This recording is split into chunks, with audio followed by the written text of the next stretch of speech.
Daniel, tell us about your company. Yeah, my name is Dan. I co-founded a company called Paperspace, and the quick backstory is we have been doing this really long sort of 4-year pivot from a 3D graphics pipeline company to a machine learning pipeline company. So that's one of the things I was going to mention. Pivots are fine. You can do that. A lot of people do, and they're really successful. So we've been, we started out, my background was in architecture engineering, and we got really interested in GPU compute. I don't know if anyone follows NVIDIA, but they were, I guess, have been doing very well recently. And so we started building a platform where you could run sort of high-end workloads in the cloud. And then basically when we announced the company, we started getting an incredible amount of inbound from people that were trying to use GPUs for training machine learning models. And so the company kind of evolved into a platform for doing that. And that's what we're up to these days. We just closed a Series A in September of 2018 last year. And yeah. I'm sorry if you mentioned it. What's a GP? A GPU, sorry. It's GPU? a graphical Oh, a GPU. processing unit. So it's Sorry. It's basically a chip that was designed initially for 3D graphics, and sort of NVIDIA stumbled, the company, one of the leaders in the space, stumbled into sort of deep learning, where people are using this new kind of chip that for training machine learning models. So sorry, it's kind of nerdy. Angel. Hey everyone, my name's Angel. I'm the CEO and co-founder of a company called Insight VR. We basically build virtual reality conferencing software, so think a Zoom or Skype in virtual reality for the construction industry specifically. So if you look above you, every building has a bunch of complex systems, and it's a pain to actually coordinate and design and make sure that the project finishes on time and on budget. So with our software, the entire construction team, from architects, engineers to contractors, jump into a virtual version of the model, make sure the building can get built on time, catch any issues while they're still cheap to fix, and fix them.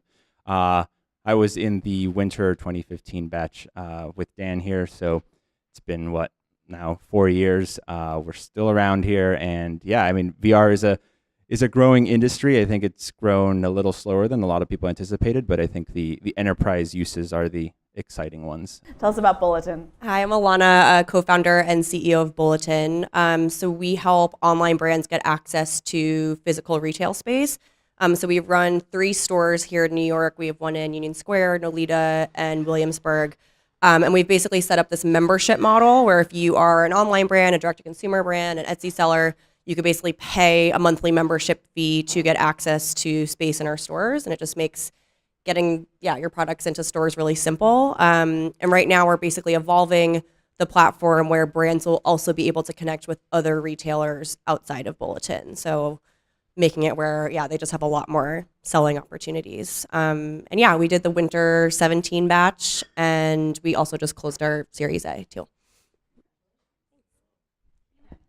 Sorry, so just came in from the train. I had a big meeting, largest client, put us in front of their largest lender and said it was gonna be a 30-minute chat. They were lying. So I guess quick backstory. Yes, I used to be on the other side of her office, right upstairs on the 4th floor.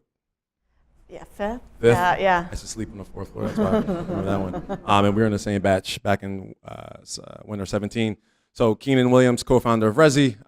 Think of us as a real estate platform that soup to nuts enables people to rent apartments in New York City in 5 minutes or less from their phone. It's not BS. If you walk into any of our units, you can apply, be immediately approved or denied. If approved, you can close on the apartment from your phone. Sign a lease with your finger, pay the first month's rent and security deposit with online banking, and it's like a key pickup date and move-in date from the app. We were 14 units in YC at Demo Day, and we were now about 2,000. So we are a real estate company, a fintech company, and it's just an outright tech company. And I think, so actually I do have an answer to the question about YC. There's a company in this batch that does background checks for businesses that I thought was really innovative, solely because we're due diligence nerds. All my co-founders and myself, we all come from finance, real estate, and mortgages. And so we built some proprietary due diligence for tenants to underwrite tenants the way a bank looks at a borrower. And to see someone doing that for businesses, I thought was pretty innovative. So excited about Demo Day.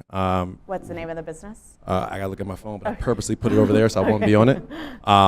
But we also closed our Series A, and hopefully that's an indication to you guys all. So we're all 2 to 4 years out of YC, and we're just now closing our A's, and we've had some consistent growth. So let that be the narrative against all the like J-curve proponents in the market that like 10x everything. It's bullshit. You got to grow a business inch by inch. I want to stay with you on the next question, which is, and you were mentioning, you said 14 units Yeah. before you applied to YC. So No. Oh, Sorry, let me be clear. We were 14 units at demo day. The company we got to NYC, we pivoted. So we got accepted in YC on the first application, but totally 6 days in, we're like, hey, Michael Siebel, this doesn't work. He was like, great, start something different. So Resi is 100% a YC-based company. We Wow. started at YC. what were you before? We were like tenant insurance. Okay. Like not the guarantors, but like different. And so what in the business that didn't make it past the first days of YC? Yeah, first week. What was the decision making around applying to? Why did you apply to YC? Yeah. So as a real estate fintech business, New York City really only had Metaprop. And Metaprop told us no twice. Shouts out to Zach and Aaron. I still love them. But we pitched them really hard, and they were like, we don't really think we get it. Tenants only really want to do this. And we were like, no, think of it in the services. Think of it like we work for rentals. Like, it doesn't make sense. And that's what we became, an ecosystem for tenants where like you can apply and be approved in 5 minutes, but then set up your entire apartment in the next 5 minutes. Furnishing, utilities, exchange, paint, movers, bins, the entirety of the process. But to answer your question, yes, we were a different business. We got in. I convinced my 2 other co-founders at the time to take all 6 of us to YC. So the YC just has a mandate for the founders to move. We had 3 other people that were like working for free. And I was like, dude, we got to all be in the house. And so it was like 6 dudes in a 3-bedroom in Mountain View, which you can imagine was not the best. But day 6, 2 of our clients were like, yep, doesn't make sense. We're out. Don't need you anymore. And my co-founders and I huddled and we're like, look, we can use every dollar YC gave us and do this different idea. And between 3 nights of deciding and like 1 week of testing, we decided on the current model. Okay. Angel, what about you guys? So going into YC, I think we are a bit unique in that it really was just an idea. So not unique, but we're in the minority in that we really didn't have much traction. My co-founder and I, we had a website. We had about 50 people using it. For us, it's a little different because they're not just 50 random consumers. They're actually, they were architects or engineers. But the idea was very different at the time.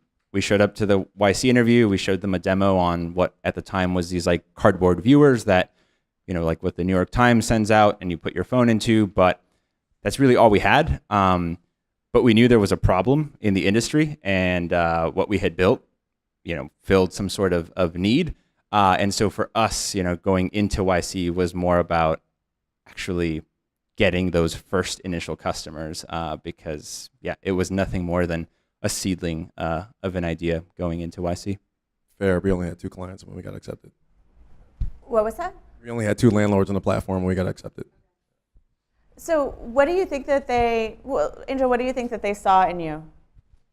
Oof, that's a tough question. I don't know. I hope that they as founders, they liked, our ability to execute just based on our history. But I think, they have 10 minutes to judge you. So really it's just, is there an actual problem here? And can it be a huge problem, right? Is this a billions of dollars problem, not, $1 million small business or, X $1 million small business? So I think that's one. The construction industry is not a sexy industry, but it is trillions of dollars, and a lot of it is really inefficient. And I think, I don't know how many of you know the company PlanGrid. It exited to Autodesk for about $800 million a couple of months ago. And at the time, that was kind of that was a company that set the precedent, I think, for YC thinking construction was sexy, because PlanGrid had a pretty good start, I think, getting iPads basically to replace the use of paper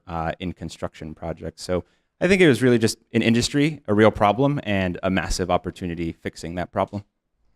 I mean, it probably has something to do with the team, right? I hope so. We'll come back to that. Alana, did you have was retail part of the model when you applied? So we applied 3 times. The first time we got into YC Fellowship, which is a program that doesn't exist anymore. But yeah, when we applied the first time, it was basically we were building like cool Etsy. It was like a content commerce play for Etsy, like an Etsy kind of model. We weren't doing anything with stores, and it was kind of a similar situation where we went through that program. It's basically like YC Light, like it's all remote. You don't have to go to Mountain View, but it was like exactly what we needed at that stage. And we worked with Kevin Hale, who's a partner there, and he basically was like, okay, like what you're doing doesn't make sense for venture. You can't really grow this. Like there's no traction. And so he basically just looked at, I don't know, kind of looked at our numbers and looked at the progress over the past few months. And he was like, okay, show me like when you've made money, or like show me like any like positive sign of anything. And we had done like a pop-up market, maybe like that December or something. And we actually made a ton of money because we were renting out space to all of the brands that were selling there. And he was like, okay, why don't you, like, you made, $25,000 in one day, and you've been making like, I don't know, $100 every other day. Like, why don't you do this? And so we totally pivoted during fellowship and just started doing, it started with these like kind of pop-up markets we were doing, and then it evolved into the stores. But definitely a similar situation where we were doing something completely different. We totally scrapped it.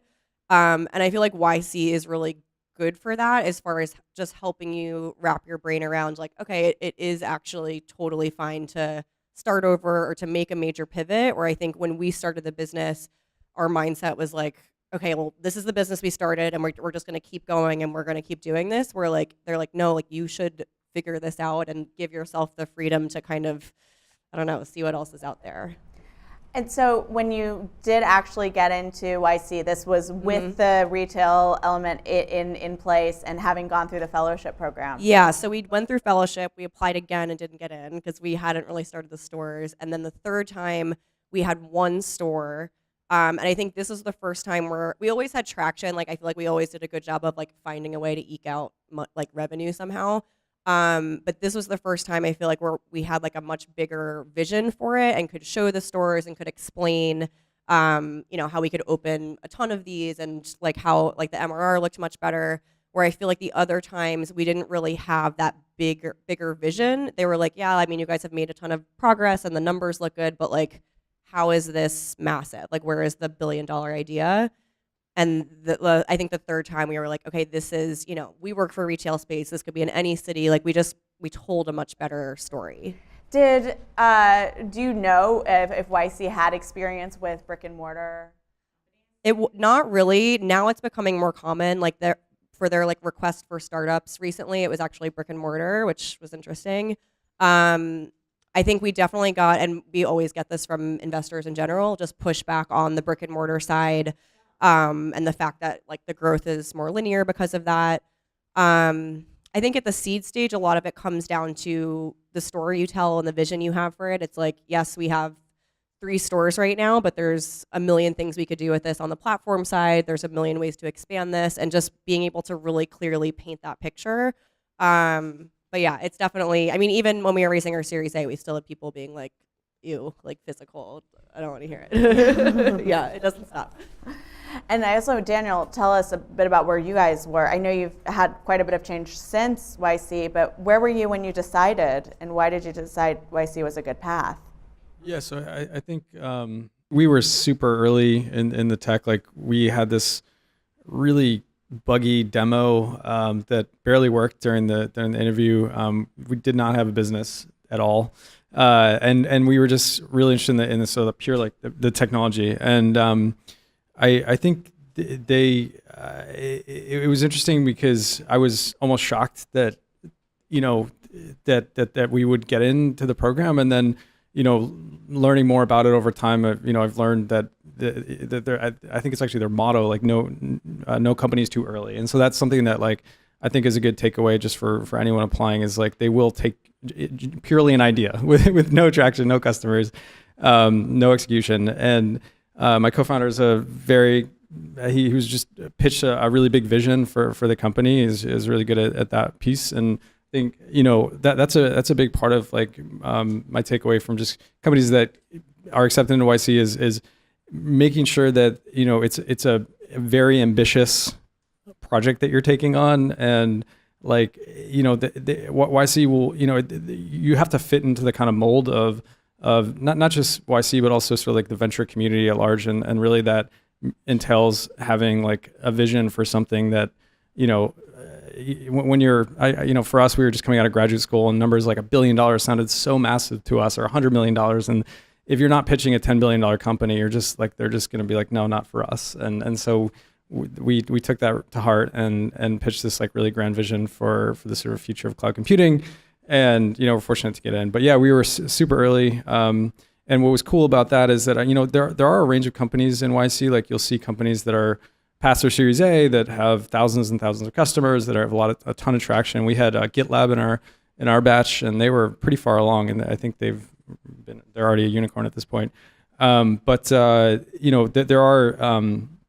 there's a lot of opportunities for companies that have traction, but I think the thing that was most helpful for us was sort of taking an initial idea and building a company out of it. YC is really good at helping you sort of build a business, like turn something that maybe you were coming out of college or grad school or something, and turning some like crazy idea into an actual business, and over the course of the program. I'm going into the nitty gritty here, but like, so do you think your opinion of the optimal phase for someone to apply to YC, you think the idea phase is a pretty optimal phase, or should you have a product or an MVP? Should you have a customer? And I know this is just your opinion on it, but I think that would be really cool to hear. Yeah, well, first of all, I'm not saying it's ideal to not have a company in place. I just think that, we felt like we were maybe a little bit too early. Yeah. And we just, we really wanted to be a part of the program, so we applied. And I guess like it for sure doesn't hurt to have a business. In some weird way, this may sound a bit crazy to say, but when you have pieces in place, it's like, investors will pick it apart more than if you don't. So like there's this joke in like the Silicon Valley TV show about like, you can't have revenue because like then it's not going to be big enough, so like it looks bad, so don't get revenue. Yeah. Which in some crazy world, that's actually kind of true, where you're really just pitching a vision. And anyway, the takeaway is not don't get revenue. The takeaway is don't, you're just not too early. I mean, I think that like that's, yeah. No, I think that's a great point, especially for, the stage startups, I think, that are in the audience. So Alana, let's go back to you. Tell us about YC, when you get there, day one. What are you doing? Can you kind of give us the overview of what's happening? Yeah. So I guess for me, I kind of always assumed it was like, oh, you're just doing stuff every day and you're like out at the like space, or I don't know what you would call it. It's like a big warehouse almost in Mountain View, and you're just going there every day. And it's really not like that. Like you basically, for us, and I don't know if it's still this way, it was every Tuesday, you basically go there and spend the entire day there. And at the beginning, there's, a few more like onboarding kind of things, but once you're like in the groove with it, yeah, it's basically you're there for the full day on Tuesday. You start the day with group office hours, which is basically maybe like a group of probably 10 other companies, and there's maybe like 4 or so partners in that meeting, and you just go through what you're working on and your goals and progress, and it's like the meeting that kind of keeps you accountable. So like if the week before you said you were going to hit 60K MRR, like you really like hope that like you really want to, because you have, I don't know, like Michael Seibel or one of the partners just like giving you shit and making you, I don't know, like they really dig into like, okay, well, why didn't you, or what was the bottleneck? And like, they're not even really mean about it, but it's like, you're going to get asked that question. And then if that keeps happening every week, like, I don't know, you want to, it makes you, it's very motivating. I would say it's group office hours. But it's also helpful because you have, 10 other companies there, you have 4 partners, and they're basically, I don't know, if you're stuck on something, if you can't figure out, like, there's like a growth problem, you have all these really smart people in the room, like just working on your one problem, no matter how small it is. And then, yeah, after group office hours, there's usually dinner. And so you have a dinner with usually your group, which is good for just getting to know everyone. And your group is your company and 10 and the other 9, or I think it's like a quarter of the batch, so maybe like 25 companies. So yeah, you kind of have dinner with the group, which is I feel like one of the few times, at least at the beginning, where you get to just actually hang out and have a normal conversation. And then after that, that's basically when they do a dinner with, or sorry, a like speaking part with just different founders. So like for us, we saw like, bless you, we saw like the Airbnb founders, the WhatsApp founders. And yeah, they'll just come in and talk about their journey. And it's like a very honest, off the record discussion where you just kind of hear all of the crazy shit that went down when they were building their company. Angel, this coaching that Alana describes, it sounds very valuable. It also sounds like something that kind of could happen in some form here or with your board or, you know, in New York City. What is it about YC that stands out? I think group office hours is definitely a big one because it's not just you and, you know, this other mentor telling you what to do. It's you and a mentor and then basically 10 other people in your shoes, and you're all just like brainstorming off of each other, right? If you say, hey, I'm trying to figure out how to improve our revenue by 10%, someone can chime in because maybe they've done it before. And there's also the accountability thing, right? I do think a big part of it is like showing up to group office hours. And if you say, we've done nothing since the last time we were here, you know, you're not going to get shunned. It's your company, whatever. But there is that like personal shame of, well, these like 10 other people, you know, they got to 5 million in revenue and I'm here Like and we did nothing a tiny little last week, electric shock. Yeah, it's one. definitely nice. Like you hold each other accountable and it's, I think, like a very friendly competition. It's not, I wouldn't say it's cutthroat or anything. I think we were pretty friendly with most of the people in our batch. We all just know that we're trying to build businesses at the end of the day, right? Like you're at YC to build a business. You're not just there. It's not like college. You're not just there to party. It's not at all. There's very little time for partying, I think, if any happens at all during the batch. So that's one thing, you know, it's just the accountability. And I think also just being around people who, in my scenario at least, maybe had built companies before. I was a year out of college. I had no idea how to build a business. And so just hearing the things they were talking about and thinking about for me was really enlightening. My co-founder likes to make fun of me for our first office hours. PB, who's the creator of Gmail, he asked us, you know, like, okay, well, what's your demo day goal? And I won't share what I said because it's very embarrassing. And he just looked at me and he was like, really? Like, we're going to work on that. So I was ambitious, but I didn't know how ambitious to be. I didn't know like what that meant. And so, yeah, you soak it in via osmosis, I think, just being around so many smart people. And Keenan, preparation for demo day. I know I'm kind of hitting the highlights of YC, but chime in if I'm missing, you know, a big one. But what's the prep for demo day, and what does it actually look like? All-nighters. Yeah. Everything that everyone's mentioned is the prep for demo day. It's the office hours, it's the dinners, it's the one-on-one sessions. I'd say the office hours, the reason why it's prep for demo day is because your mentors or partners strategically make you grow a certain way every single week such that you're prepared to be on stage. So office hours gets you to the performance piece. And then the practice piece it's literally back to college. Like they take over one dining room, right? A bunch of rooms, put the screens up, and then you and your batch, you guys are literally pitching in front of each other. So everyone has their slides up and you have partners just hacking into you.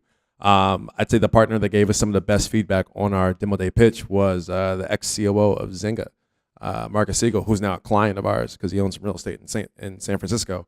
But yeah, we were there till 10, 11 o'clock, like all three co-founders just making quick edits, going back up, doing it again, and they just really iterate on the story. Demo day practice is really critical. I mean, you guys can attest to this. The front row is like the front row.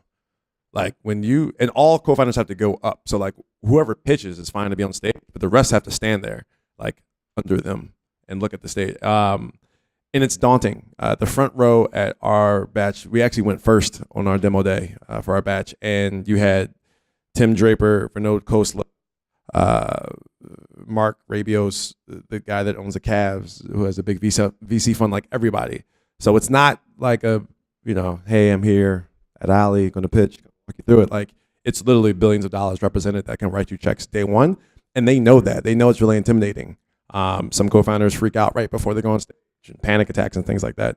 So the prep is important because they really get you not just ready for the demo day, but the rush afterwards. Like you step on off stage and Vinod Khosla could be like, hey, so tell me more about the company.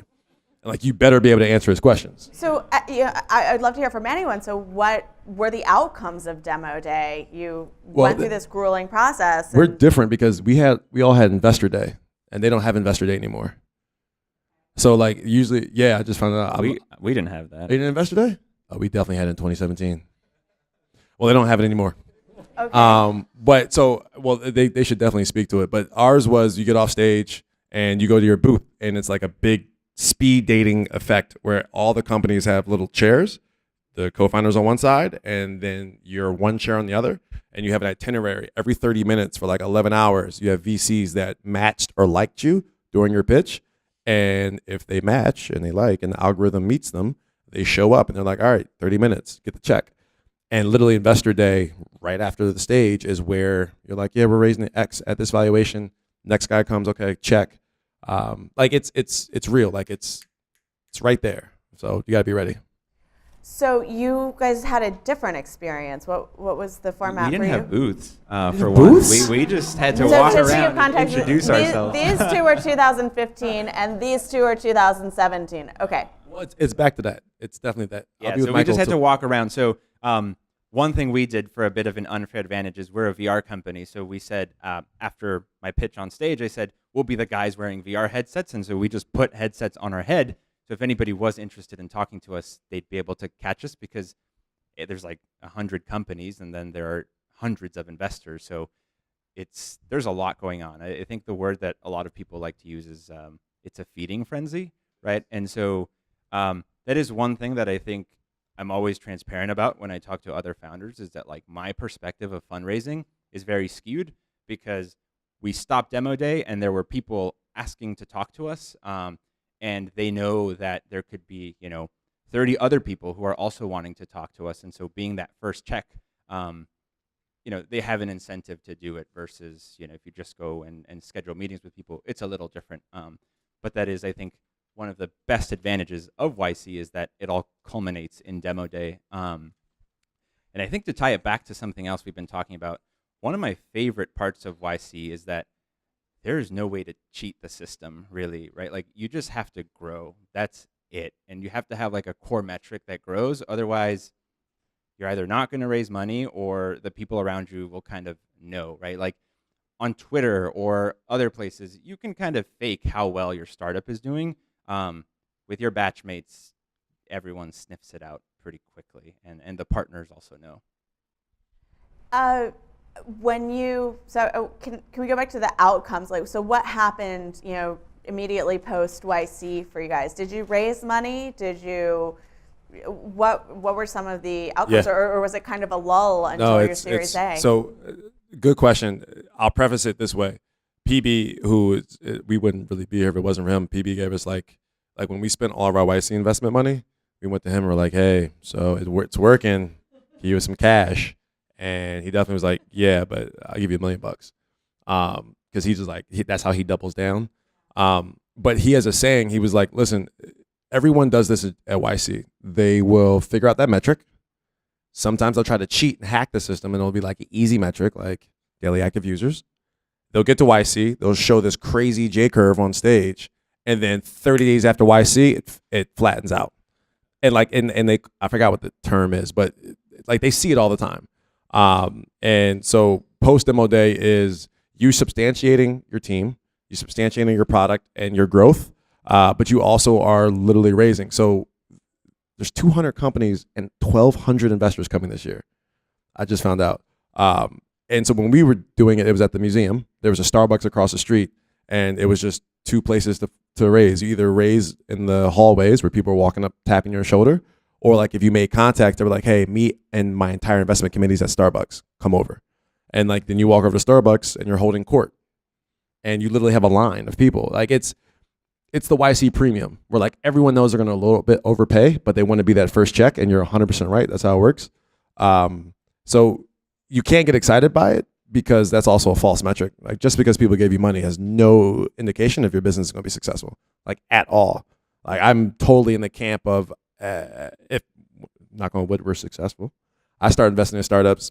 I'm betting on the jockey, not the horse, right? And I'm putting in money for the team that's ice cold. Like, and that's the YC pitch. Like you are successful because they bet on you for two reasons. One, they think you have a 1% chance of being $1 billion business. Period. If you can't substantiate how you're going to be a multi-billion dollar business, don't apply. And then two, it's the team. Like we got in pretty much because we were like thorough founders. Like we knew our space. We were experts in it. We were able to answer all those questions. Like that 10 minutes probably was like 45 questions in 10 minutes. So Rapid fire. let's stay on that for a minute, getting in. Alana, you have a lot of experience applying. Tell us about the application to Y Combinator. Yeah. So we got an interview all 3 times, which was good. So I guess we know how to write an application, but yeah, it took us 3 interviews to get accepted. So you write an application. What are some of the questions? Yeah. So the questions are all, like, I think to me are all questions that everyone should know the answer to anyway. Like, I think even if you don't feel like you're ready to apply, like going through that process is super helpful. And some of them are super simple where it's just like explain, you're talking about for the application or the interview?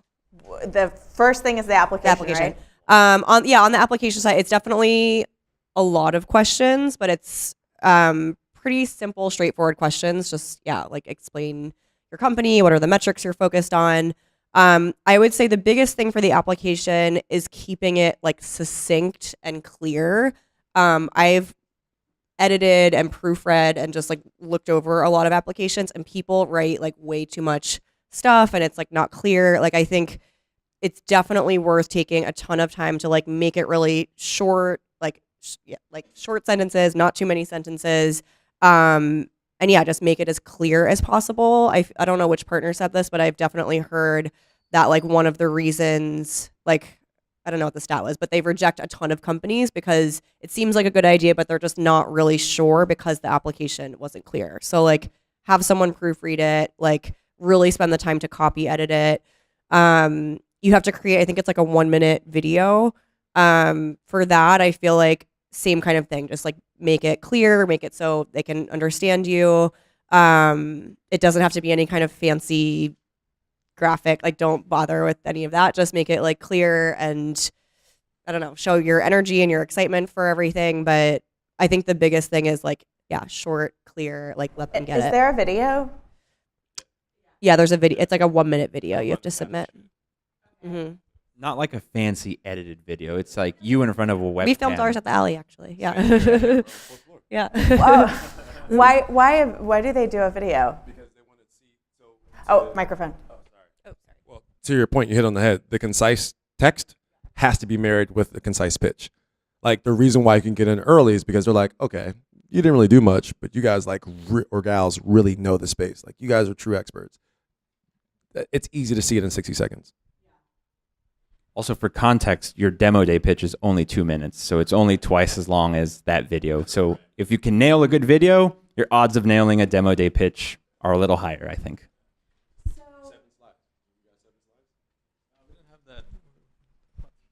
We didn't have that. No, it's interesting to see how like this has evolved a little bit because YC is a startup, so they're always trying things, which I always thought was pretty cool. Like one of the reasons why I think YC is valuable is you get to see how a startup operates and sort of like the no frills, no bullshit approach to running a business. It's kind of cool to see like all the different things that they've tried or gone back to. Like it sounds like they've circled back on some of the things.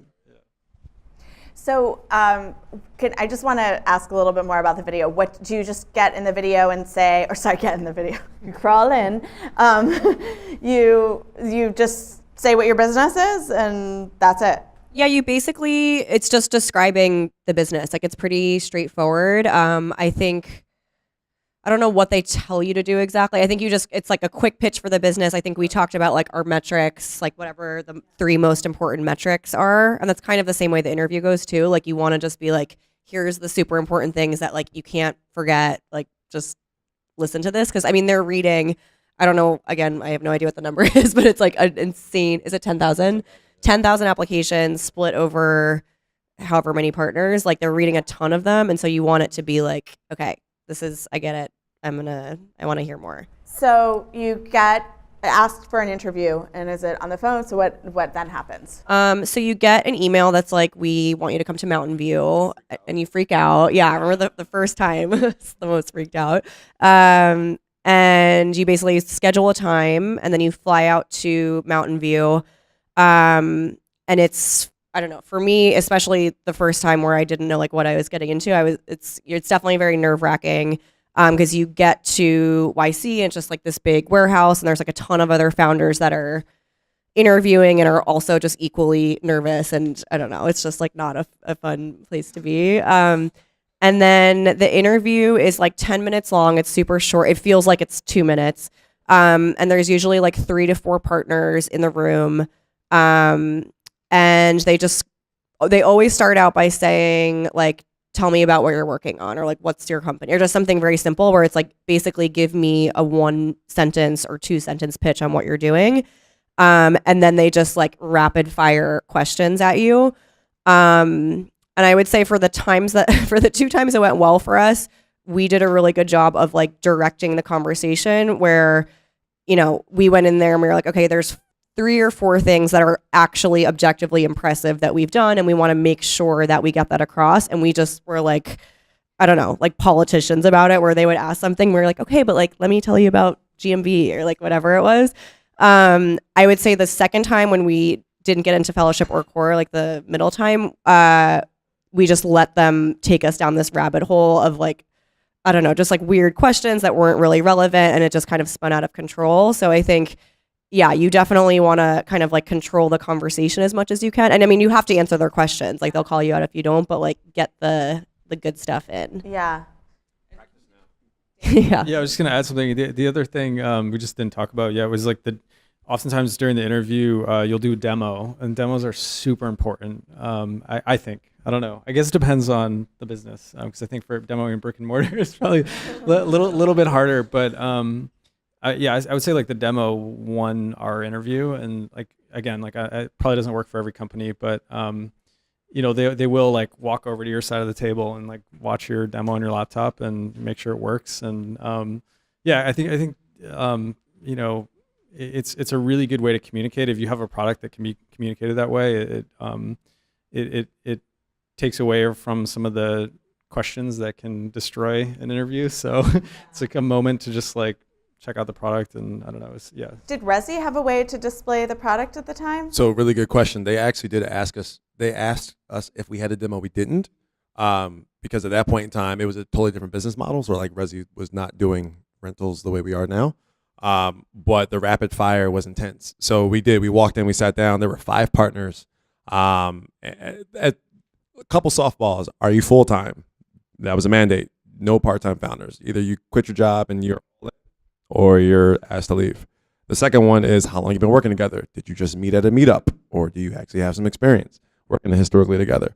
And the third one is, even if you only had one client or sort of early stage, walk us through how you got them. Like, what's the true thesis, and how are you going to have a Kager effect on that thesis? After that, it was like, once they figure out the channel they want to go into, it is rapid fire. So I think I also have read a couple founders' applications, but I always tell them, like, the application is only half the battle. Like, if you can't sit in front of me for 10 minutes and I just eat at your business model and like really run with it, you're not going to get in, because they're looking to say no. It's 10,000 applications, only like 1,000 get interviewed, and in this batch 200 got accepted. So like the math is real, 200 on 10,000, and I'm sure it's even more now. And to your point earlier, like, you are not competing against a bunch of early stage kids. Like, our batch had the founder of Zenefits, who was starting like his second company. He had $1 billion exit, or he was a unicorn. Like rap, it begins with rappel or something. Yeah. And it was weird, because not weird, but it's cool. He was like holding court sometimes at like sessions, because we were all like, oh shit, I saw you last year on Forbes. Equal to just companies who are like, yeah, we have 10 million ARR, but we're in Africa and we don't have notoriety globally. What do you think he was looking for in YC? He started Zenefits. I know there was some rockiness at the end, but Why did he want to? So funny enough, he was the second unicorn founder. There were two guys that had billion-dollar companies that were back in YC. I think one, he knew the mechanics of YC. So like also cool hack that we're getting inundated with. So all the companies know who the historical companies are. So they all email you. They're like, hey, can you use my product? Like you get in YC, you have a database of everybody. Like Nate, one of the three co-founders from Brian, still answers my emails just because the initial founders worked, and so he just kept in contact. Everyone knows that there's a lot of upside when you get there. I think when they came back, the investor pool, like it was just direct access. Like you don't have to do the dance. Like it's. But like their target business is the YC audience, so Oh for sure. Like before demo day, he was holding court every single dinner, trying to recruit other companies to sign up. And he was also like sneaking in his non-co-founder team to like all upsell. So to me, they just knew the value best because they did it. And I think, if I start a second company, I'm applying to YC. Is it okay to be a solo founder, or do you need a co-founder? You guys should answer. When I was there, they had a hard mandate, not full-time only, no solo founders. Okay. I don't know if there's flex there now. It wasn't a mandate. I think it was just, if anyone reads PG, it was like one of his things. To the degree that's a real conundrum or dilemma for startups. I don't know. Like I would love to see the data on how many companies that were super successful are solo founders, but that was definitely a thing. But it wasn't a mandate. We actually had some solo founders in our batch. So yeah, I think we had solo founders. It's also, building a company is stressful. And so you don't want to do it alone. And also like moving out to YC I think, are we all New York based and then moved out to YC? So for us, it was nice because it was like, hey, 3 months, I have an excuse to tell my friends why I can't hang out with them. I am just working for 3 months, but that gets very lonely. So it is nice to have co-founders to do things that are not work with sometimes, or have someone to talk to that's not your computer. Could you go into YC without what is the base team that you need? Because you have to have a technical co-founder. I think it's definitely more difficult to get in without a technical co-founder, but you can definitely, I know of a few companies that have done it. For us, I think every single time it was like we got pushback on it because there was a time we didn't have engineers at all. Like, I don't know, you have to basically make the argument that yes, it's not part of the founding team, but it is part of the DNA of the company. But yeah, I know a few companies that have went through the program without having a technical founder. I think you just need a really good answer for how you're going to solve for that if you're early and don't have it. And then if you do have like a VP of engineering or something, like just really being able to explain that. Because even the third time when we got in, we had to like re-interview, and all of the pushback we got was on the engineering side because there just wasn't a technical co-founder. And I don't think we had hired a full-time engineer yet. And it makes sense they would have an issue with that. We weren't surprised. And I think with all these things, like having a technical co-founder, being solo, you shouldn't think of them as just like checkboxes on a YC thing. Like they're just things that they recommend because that's very likely to set you up for success, right? Like technical co-founder, if you go out to a customer and they say, hey, we'll sign on for 200K if you add this feature, if you don't have anyone technical on your team to do that, that might take 3 months and then that deal is gone. And so they prefer a team that has a technical component to it so that you can deliver that in a week, let's say, and then sign that deal and move on. So yeah, I don't know. I would say be cautious of thinking these are just things you have to do for YC, and really just do them for yourself so that you set your company up for a high likelihood of success. They actually asked us our cap table. So they looked at our CTO and they're like, do you have more than 10% equity? He's like, yeah. So they know all the gamification around just checking the box. So you're 100% right. Any other advice on the application process for people in the audience who would really like to get accepted? Have 4 to 5 founders who are YC alumni read it. Make sure you ask them to upvote you. And this is on Hacker News or? Look, the truth of the matter is, and this is like open kimono, there's no real deadline. Like, what's the deadline? I think it's like tomorrow. Tomorrow, right? So what are you all bullshit. doing here? Go write your application. Bullshit. Like they true, you should already have it written if you're interested. But like if you apply next week, they're still gonna read it. Like to them, if you amortize courses that came out of YC, on average since '05, since inception, they've averaged $1 billion company a year. Unicorn defined by someone that's went from zero to a valuation inside of a decade. Like they're pros at this. It's what they do. So they don't just have like a hard cut and they're like, applications are closed. Like they'll read anything. Particularly, they'll read late submissions if it's vouched by an alumni. So just build a network of friends and cold outreach in similar spaces if your startup's in a similar space of alumni like, hey, listen, I'm really trying to apply. Went to a panel. They told me the application hard deadline is like not real. Can you please just can I just give you a call? Can I take you I for a think they're all coffee? going to say Keenan from Resi. Yeah, we didn't say that. I didn't say that. I don't care. I'll be with Michael on Friday in Atlanta. You can totally use my name because he appreciates that. Yeah. Any other advice on applying and particularly getting in? If you have something. I don't think it's a requirement. So don't be discouraged if you don't have like any YC founder, friends or acquaintances that you can't ask for a recommendation or whatever. It definitely helps, but don't feel stressed out if you can't get that. I think the core requirement just boils down to are you really solving an actual problem, and do you believe that like you and your team are cut out to be the ones who actually make that a billion-dollar business and are interested in building a business. So for me, being like a year out of college, the difference between just like working on side projects and like hacking on stuff and building a real company, there is a very clear line, and that changes drastically once you take money from anyone, whether it's YC or any VC. You now owe somebody something back, and so it's not just your project that you're doing for fun. It is the livelihood of a lot of people, of your employees, of your investors, and so you have to make sure you're in it for the long run. I mean, we're here 4 years later, 2 years later. We're not just going through startup ideas and seeing what happens. And for those people who get in, advice on making the most of it, those 3 months. Show up every day. Like you hit it on the head first. Like those weekly sessions, those like that's everything. I think everyone said it. You have to come prepared. Like getting in is half the battle. For one, they all expect half of you to pivot or fail or lose a co-founder or something drastic in the first month.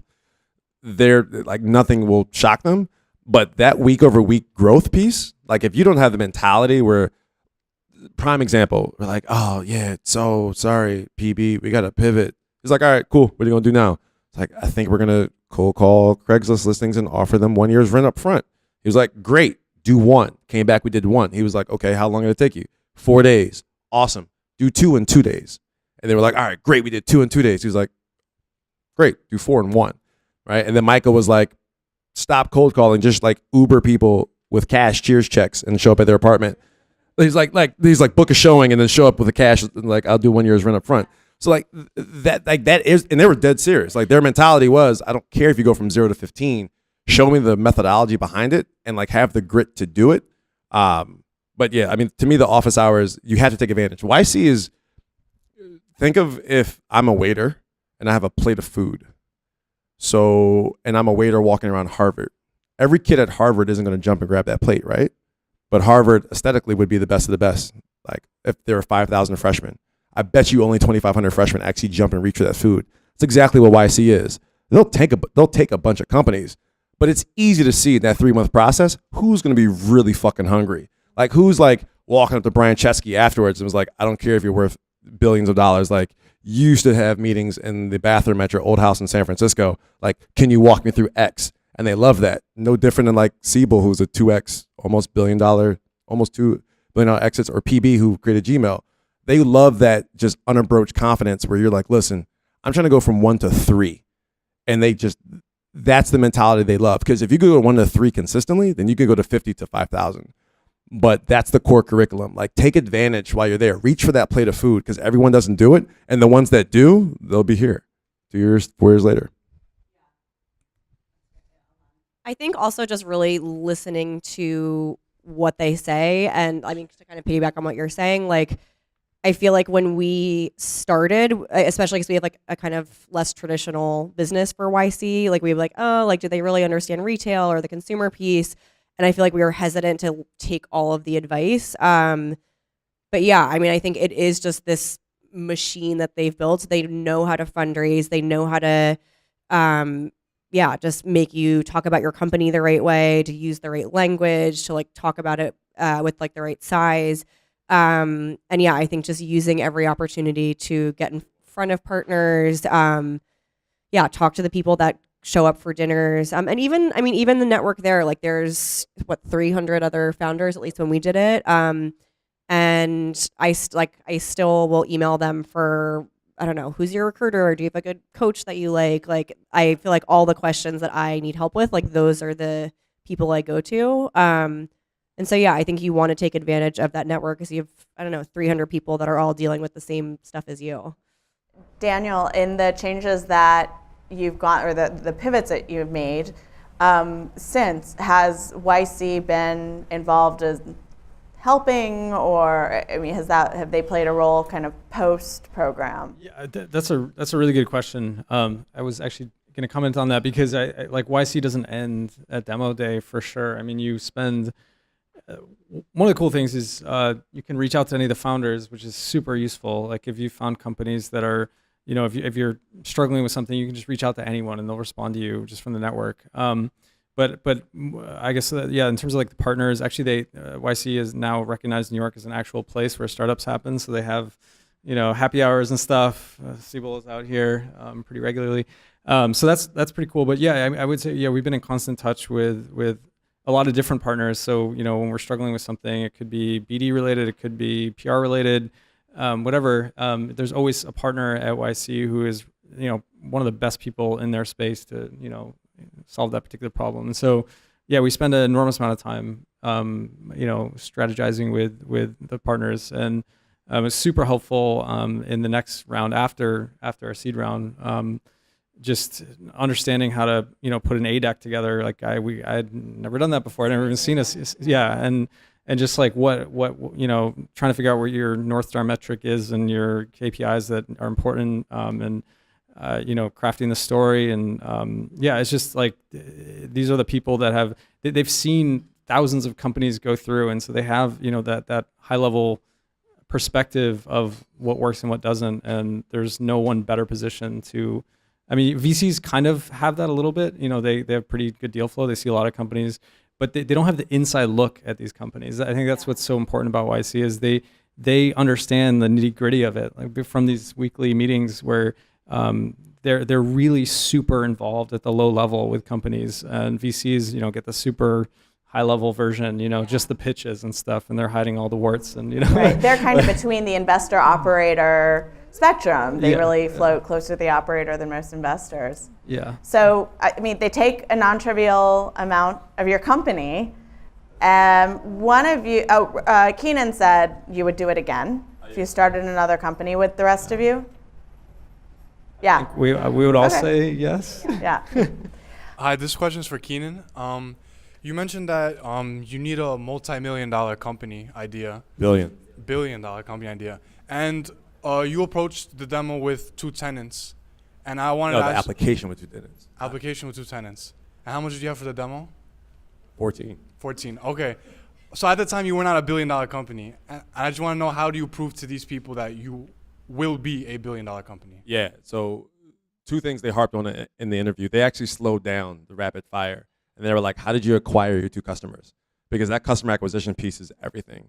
Because even if you get 1, 2, or 3, if you did it a right way, that's like, if I add fuel to that fire, it will have a crazy curve. That's what they care about. So we had a really good story about how we were attacking and acquiring those 2 customers when we got in, which were wholeheartedly organic. We did, like, our customer acquisition cost was 0, and our profit margin was like 20 plus. So like, if you can do that, you're smart enough to figure out how to just exploit that, right?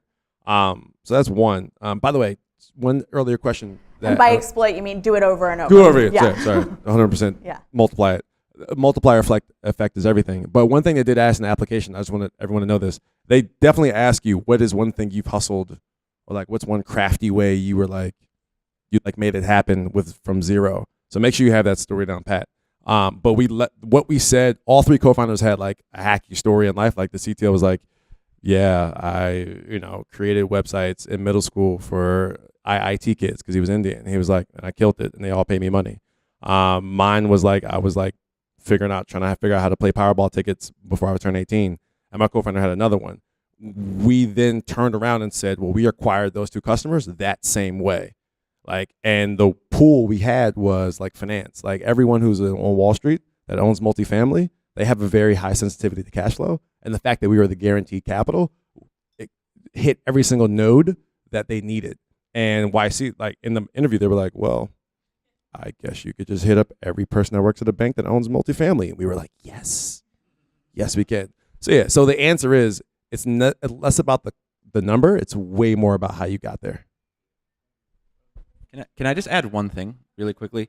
I want to highlight something Keenan said about having 2 tenants during his application and then 14 at the interview, because a question a lot of people ask me after they submit their application is like, okay, now how do I guarantee, that I get an interview, or, if I get an interview, what can I do to increase my chances of getting in? And one of them is just showing actual growth from when you submitted your app to when you're sitting in front of them, right? Not showing up and being able to say, in those 30 days or however long passes, we've actually been doing work, not just sitting around waiting for you guys to get back to us and hoping we get into YC, because with or without YC, we are on an upwards trajectory, right? And we can prove it to you.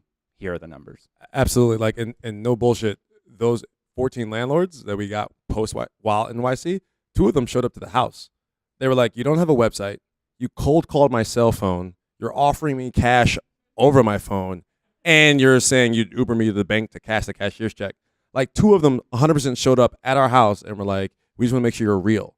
And we had like picnic tables with like cardboard, because picnic tables only fit 4, but we were 6, so we extended them in duct tape. Cardboard. It's the new built in the garage story. It's the Mountain View house. The Airbnb host hated us because her electricity bill was high. But like you're 100% right. Post demo day with 14 landlords, we raised a really healthy seed round, almost to the point where they were like, we actually turned down some checks because we were like, dude, we're not built to take this much cash. So yeah. Hi there. Thank you all so much. This has been super insightful. So I wanted to hear a little bit more about Demo Day. So one of my questions was, is it just one person presenting versus your whole team getting up? I know it's only 2 minutes, so that sounds like it's a lot of pretty short to have a lot of handoffs. And then how did you all decide who was going to present? So for example, if you have 2 co-founders who have let's see what the panelists. Thank you for the question. So it's just one person talking. So for us, I was the one that was speaking. I think we just decided because I was the CEO. I feel like it's kind of a red flag if the CEO isn't talking, even though Allie, my co-founder, is definitely a better presenter. But outside of that, what was the other question? It's everyone like so they basically get up with you. Like she was like kind of standing below me, but then you're like on the stage if you're the one presenting. You have a deck behind you and you have to literally memorize word for word your pitch. There's no like, oh, like this slide, here's the 3 things I'm going to talk about. Like I could probably still do my exact pitch word for word right now because it's so ingrained in you, and they make you learn it that way. Because it's perfectly timed. The deck is perfectly timed. They don't want to mess around at all. And you have to speak like awkwardly slow. I feel like they train you to do. And it does sound better, but it's you're literally saying each word like super slowly. I can't even do it, but yeah, that's how they train you.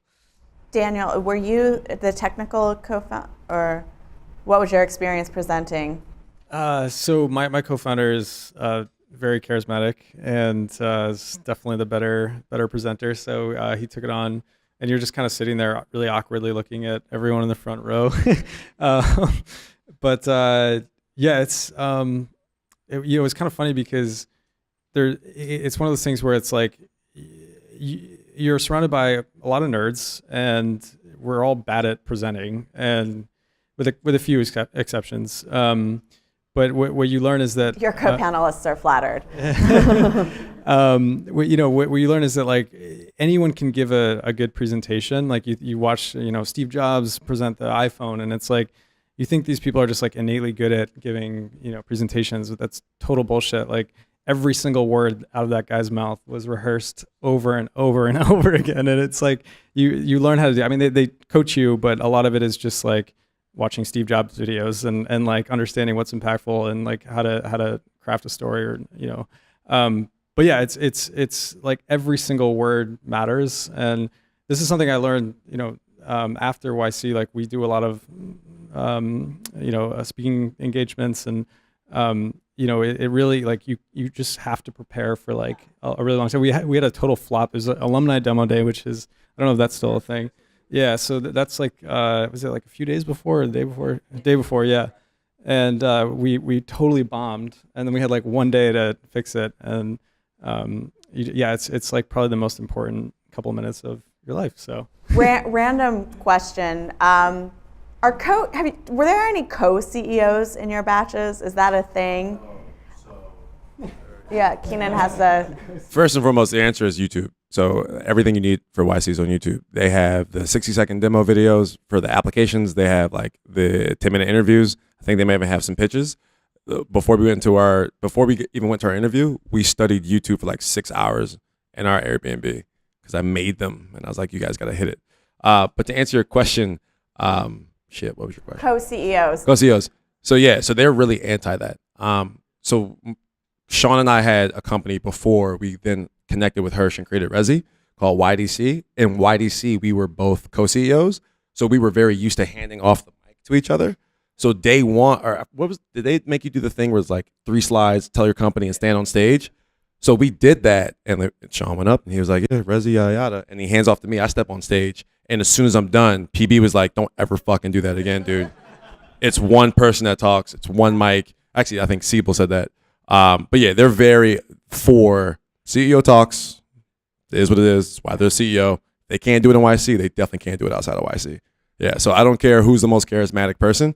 The CEO has to be like the breadwinner outside the office. I have a question for you. You mentioned during the interview trying to avoid getting pulled down the rabbit hole and kind of directing the conversation over the 10 minutes. How do you do that while still answering their questions?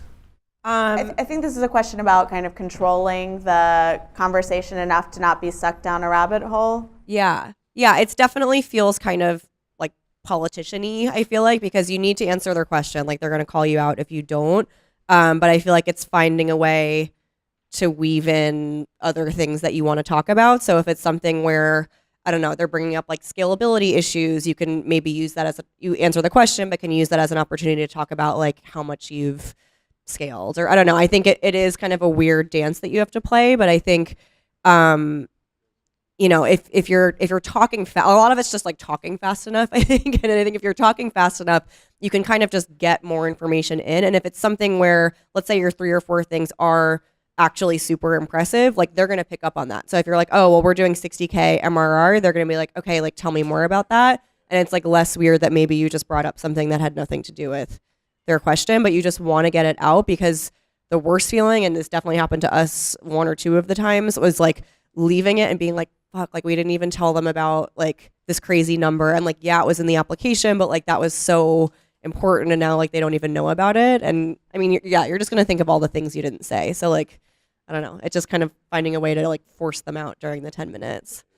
I'll add to that real quick. Just like the other thing, like presentations, you can anticipate these questions and practice like how to answer them. And so if you find either YC founder or just a founder in general, some investor maybe who's really good at picking apart companies, and just get them to like ask you all the hard questions before you go up there, you can start to anticipate like what you're going to get asked and how to respond to them in a really coherent way. So thank you guys so much for being here, and thank you guys at Stacklist for sponsoring this and making this happen. This is great. So it's clear, when you apply problem solution market traction team, have to be airtight 100%, like $1 billion. Got it. What traits distinguish people who get in? What traits distinguish people who get in from people who don't get in? What skills should you master to deploy on the application just to make sure and after? to get to everyone. Let's answer the first one. I'm going to reframe your question a little. What are they looking for in founders? And I have to imagine this is related to what any investor is probably looking for in a founding team. Your thoughts on that? Alana, it sounds like. I think persistence is a big one, and just scrappiness. At least in our experience, being able to show, that we just kept applying, and it was like, okay, you said no this time, and here's all the stuff that we did, and there was real traction each time, and that we just like kept going. And it's not just the applying part. I think seeing like how much the business progressed, the scrappiness piece, like we had no funding or anything, and so being able to show how much we did with basically no money and with like savings. And I think just they always say, I don't know, they want to be working with good people. They have like a no asshole policy, which I feel like everyone always says, but I do feel like they do a good job of sniffing out people that are, I don't know, super arrogant, or they're looking to work with founders that are also good people, I think. So yeah, I would say persistence, scrappiness, and like, don't be an asshole. Next question. Who has the mic? Hi, guys. Would you mind telling us what your valuation was for demo day? And generally, otherwise, how you came to it? Like, what factors did YC help you come up with the valuation, for example? I don't think anyone will answer the valuation question. But. All right, so I'll dance around this a little bit. One, no one should tell you their valuation post-seed, right? If they do and they're bragging about it, like they're an asshole. But two, yes, there's guidance, 100%. Like when you come into YC, look, we had maybe some bootstraps, some friends and family, like a little bit of angel, and it was really low valuation artificially because we didn't have anything serious. When you get into YC, they definitely help you craft a narrative and an understanding of around where you should start. But what I should tell you is, don't let that get to your head. Like if they tell you should be at a 15, you're going to get checks at a 15. First guy that comes up, second guy that comes up. And you're going to see everyone around you like, yeah, we're at 17 now. And like, yo, that dude was 15 2 hours ago. And then by the end of the day, some companies are like 22. You're like, wait, why are people raising their valuation? Because you don't want to be dilutive. I would tell you to hesitate. There's definitely a company, I will not say what batch, that I was aware of, like just kept etching it up. And now they're no longer in existence. And I'm sure a bunch of companies from our valuation, from our batches have done that. So I would say asking what it was, wrong question. Asking how you got there, the right question. And it's really about the expertise. Like that is something 100% that's YC, where you have people are just like, yeah, I've done this 3-4 times. You should be at X. And then all of a sudden checks come in at that number. And I just want to make sure one thing that's kind of implied in what you're saying is clear. When you're raising your first round, or when you're presumably putting yourself on a venture path, and once you've kind of entered this asset class, your path to growth, you're going to have to then up the valuation on the next round. Otherwise, everyone on the cap table is taking some kind of loss. So your ability to kind of keep pacing upward, not that you should sandbag, but it is a critical part of the strategy and the pricing. If you didn't listen in YC on your seed, that means your A was probably overvalued. And if you even were able to raise past an A, you probably took a down round. It's like if you want to know one thing that helps you never raise money is if you have a down round. So like if you were all gung-ho and like, yeah, we're raising at 30, and then your next one's at 15, it's a wrap. But the other thing I would say is the valuation is also determined by growth. Like your MRR and your ARR, you got to have that J curve. If you don't, that number is a vanity metric anyway. And most importantly, whatever number you do think you are at or you will be at in the future, sustainability and like the math will kick in. The math can be frothy in YC because it's hot and everyone's there to like hurry and get a check before the valuations get too hot. But post YC, you really have to know your math. And if you've only just ran off of sort of like being cool and like wants you're going to get found out eventually. You guys mentioned they prefer candidates who goes full time into the startup. There are chances of getting accepted more. So me being an immigrant here, I'm working on a company for a healthcare comprehensive services for Indian market. It's for people here, but it's I for want their to make parents in sure, India. so can we get to your question? I want to make sure we get to another one Okay. before we're out of time. In order for me to go full time, there are immigration complications that I have to be sponsored by someone on H-1B visa. Yep. How do you? So What do you prime say? example, so my co-founder went through this. I'm gonna make it really clear. Raise a little bit of money so that they can file all the documentation. So when we did it, that was 2016. He needed H-1B. He's from Bangalore. Like we went through the whole process. We became immigration like quasi experts and paid a lot of money. But if you want to join full time, raise a little bit of cash, spend all that in the process, such that you can then get everything approved. So yeah, he needed to be sponsored, and he still was able to say at the interview he was full time, and Resi sponsors him. The real big effect is like your equity is going to be a little bit different, because if you are foreign, you can't necessarily be awarded your stake, and you can't really vest the same way. It's kind of like got to be like an equity pool. So that's the slight complication, is like how you actually earn your stake. But in terms of the processing, raise 20 G's and do your processing. That's how you do it. Sounds like you probably needed a lawyer too. Well, no, for sure. You can't do it. You can't do the processing without an immigration attorney. But if you need one, I got one. Come see me afterwards. Yeah. Another I got it. question. Who has the, yes? Yeah, thanks for doing this talk. I've got a question. We guys have talked about customer acquisition strategies, sort of that being sort of how you do it and how quickly you can do it. What if you have a situation where you're looking at an app and the customer acquisition strategy is not so clear-cut, in the sense that you need to be a certain stage before you can actually acquire, and you can actually talk only about structural aspects of an app or a product. Right. So you really don't have much to show in the way of an acquisition strategy such as yours. Did you see that? Yeah, we heard that. The answer is I'll give the same answer that the founder of Stripe said. So Stripe got in a YC, or were they in YC? I don't know. They were partners in YC. But when they started, they just manually hacked Bank of America, and they were like manually processing Bank of America checks. There's a series of platforms that, yes, to your point, there's no clear-cut customer acquisition strategy early, or you'll scale with just one. The story still counts. Everyone said it. You got to do it right. You got to know your story cold, and most importantly, it's got to work. So there's no such thing as I can't prove one. You got to prove one. Last question. Jacqueline up front. By the way, why are these chairs empty up front? It's very intimate. You got the confidence. Okay, so I think it's very clear that there are a lot of benefits from YC, but maybe after going through the program, you also know, like, when is YC not the right place, or like an accelerator not the right place?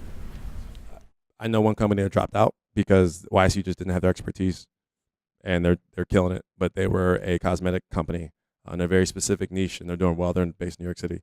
But yeah, YC is really about what you can clearly define.